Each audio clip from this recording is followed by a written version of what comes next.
नमस्कार दोस्तों, स्वागत है आपका आप ही के अपने चैनल फाइनेंशियल ज्ञान में। मैं हूं आपका दोस्त संजय खंडेलवाल। दोस्तों, क्या आपने अपना पोर्टफोलियो बेच दिया है?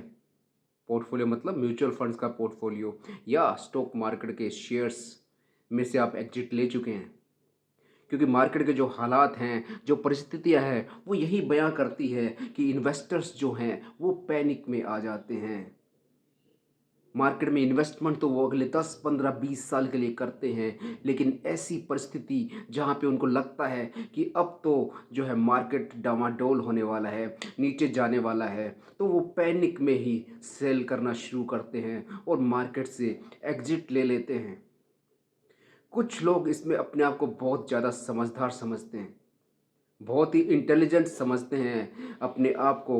वो सोचते हैं कि अभी तो मैं कैश में आ जाता हूँ, सारा पोर्टफोलियो बेच के कैश में बैठता हूँ, जब परिस्थिति ठीक होगी तब मैं इन्वेस्टमेंट कर लूँगा। लेकिन दोस्तों, क्या आपको पता है ये मार्केट जो है आपको मौका ही नहीं देगा कि आप इन्वेस्ट कर सकें। क्योंकि गिरावट में आपके दिल में डर घुसा रहता है, हर वक्त आप डरे रहते हैं कि ये मार्केट पता नहीं कहाँ जाके रुकेगी। और मार्केट में जब तेज़ी आती है तब आप सोचते हैं कि थोड़ी गिरावट आए तो इन्वेस्टमेंट करूं, इतनी तेज़ी में कहीं मैं फंस ना जाऊं। यही होता है दोस्तों, कोविड में भी यही हुआ था, यही लोगों ने किया था दोस्तों। कोविड के टाइम भी लोग कैश में आ गए थे, अपना माल बेच के या तो प्रॉफिट लॉस बुक कर लिया था। कुछ लोगों ने पैनिक में सेलिंग कर दी थी, पैनिक में निकल चुके थे वो, और दोबारा उन्होंने इस मार्केट में कदम नहीं रखा, और रखा भी होगा तो ऑलमोस्ट हाई जब हुई है मार्केट तब रखा है, और वो आज दोबारा फंसे हुए हैं दोस्तों। तो बेसिकली उन्होंने कुछ नहीं कमाया। लेकिन जिन्होंने उस टाइम सब्र रखा, कोविड के टाइम सब्र रखा, वो लोग आज अच्छी परिस्थिति में हैं, अभी भी अच्छी परिस्थिति में हैं। मार्केट ने उसके बाद ऑल टाइम हाई लगाया है, 2 बार नहीं 3 बार लगाया है। आज मार्केट डाउन है, फिर भी वो एक अच्छी परिस्थिति में है, फिर भी उनका पैसा अभी भी प्रॉफिट में है। तो अगर हमें लगता है कि जो हैं स्टॉक्स जो हैं, जैसे सपोज करें बैंक्स जो हैं या कुछ भी कंपनीज जो काम कर रही हैं, क्या उनके आज ही ताला लगने वाला है? इस वॉर से इम्पैक्ट ज़रूर पड़ता है दोस्तों इकोनॉमी पे, लेकिन ये सिर्फ शॉर्ट टर्म इम्पैक्ट होते हैं। आपको लगता है कि ये जो वॉर है अगले 10 साल क्या चलता रहेगा? कभी ना कभी तो इसका एंड होना ही है, और हो सकता है वो जल्द हो, लेकिन वो जल्द होगा, उसका अनाउंसमेंट होगा, मार्केट उससे पहले ही मूव देना शुरू कर देगी दोस्तों। और तब आप फिर पछताएंगे कि मैंने स्टॉक क्यों बेच दिए, मैंने अपना म्यूचुअल फंड पोर्टफोलियो क्यों सेल कर दिया। तो जब हमारा विज़न ही 10 साल 15 साल का है, तो क्यों हम दोस्तों 15 दिन में ही हथियार डाल देते हैं, 10-15 दिन में ही घबरा जाते हैं और मार्केट से एग्जिट ले लेते हैं।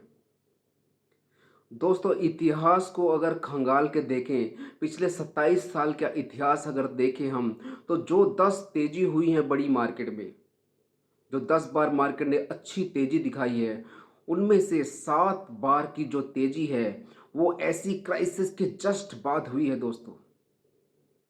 ऐसी क्राइसिस आई हैं, वॉर हुए हैं, कोविड हुआ है, ये सब परिस्थितियाँ आई हैं, और उसके बाद मार्केट ने ऐसी तेज़ी दिखाई है, ऐसा रॉकेट हुआ है मार्केट कि हाथ नहीं आया। तो इन्वेस्टमेंट में यही दोस्तों हमारे साथ समस्या है। हम रोज़ पोर्टफोलियो वॉच करते हैं म्यूचुअल फंड में जब इन्वेस्टमेंट करते हैं। वहीं अगर हमने कोई प्रॉपर्टी ले ली है या कहीं गोल्ड में इन्वेस्टमेंट कर दिया है, जैसे अब बहुत से जो दोस्त हैं मेरे, इन्वेस्टर्स हैं, भाई हैं, वो सिल्वर में स्टक हो रखे हैं दोस्तों। लेकिन वो स्टक रह बने हुए हैं, उन्हें कोई पैनिक नहीं है। सिल्वर डाउन आ गया तो कुछ इतना पैनिक नज़र नहीं आता मुझे उनमें। लेकिन म्यूचुअल फंड में और स्टॉक्स में पता नहीं क्या हो जाता है हमारे हमें क्या हो जाता है दोस्तों, हम क्यों इतने बेचैन हो जाते हैं, यही मेरी समझ से बाहर हो जाता है। हमें समझदारी रखनी चाहिए। हम जब 10-15-20 साल के लिए इन्वेस्टमेंट करने आए हैं, तो 10-15 दिनों में ही कैसी घबराहट हो जाती है हमें कि हम एग्ज़िट ले लेते हैं, अपने लॉस बुक करने शुरू कर देते हैं।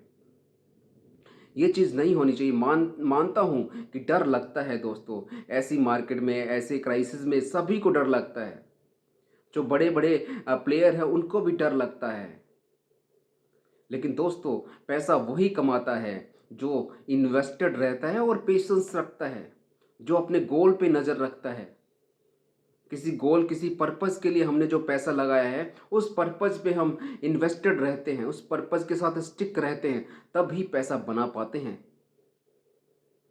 तो जिन लोगों ने पोर्टफोलियो बेच दिए हैं, मैं उम्मीद करता हूँ वो ये बात समझें और जब भी उन्हें मौका मिल जाए तो दोबारा इन्वेस्टेड करें, दोबारा इन्वेस्टमेंट करें। अगर नहीं करेंगे दोस्तों, तो ये मार्केट से आप दोबारा पैसा नहीं बना पाएंगे।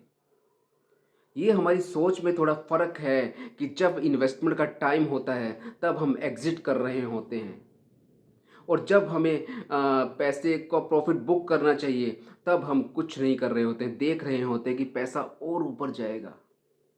जब मार्केट 26,700, निफ्टी 26,300, 27,000 के आसपास है, 28,000 के आसपास जब जाएगी तो लोग इन्वेस्टमेंट करने आएंगे। लेकिन अब जब निफ्टी 23,000 पे मिल रही है दोस्तों, तो कोई इन्वेस्टेड नहीं कर रहा, कोई इन्वेस्टमेंट नहीं कर रहा। यही हाल सिल्वर का है, यही हाल गोल्ड का है। 1,95,000, 1,90,000 के गोल्ड पे सब इन्वेस्टमेंट करने के लिए दौड़ रहे थे। 4 लाख से पार चांदी चली गई, सब इन्वेस्टमेंट करने दौड़ रहे थे। लेकिन आज जब गोल्ड 1,60,000 पे मिल रहा है, चांदी, सिल्वर 2,60,000 के आसपास मिल रहा है, तो बताइए दोस्तों, क्या है आपके आसपास के वो दोस्त जो इन्वेस्टमेंट कर रहे हों? डाउन में इन्वेस्टमेंट करेंगे, जाओ डाउन मार्केट में जब आप इन्वेस्टमेंट करते हैं तो आपको ज़्यादा मौके मिलते हैं, तो आपका पोर्टफोलियो ज़्यादा तेज़ी से ग्रो करता है। लेकिन हम ये बातें समझ नहीं पा रहे हैं दोस्तों। उम्मीद करता हूँ आप ये सब बातें समझेंगे, समझेंगे तभी पैसा बना पाएंगे दोस्तों, समझेंगे तभी पैसा बना पाएंगे। आपका बहुत बहुत धन्यवाद, आभार। मेरे चैनल को लाइक करें, शेयर करें, और वीडियो अच्छी लगी है तो शेयर्स करें और चैनल को सब्सक्राइब भी करें दोस्तों। आपका बहुत बहुत धन्यवाद, आभार।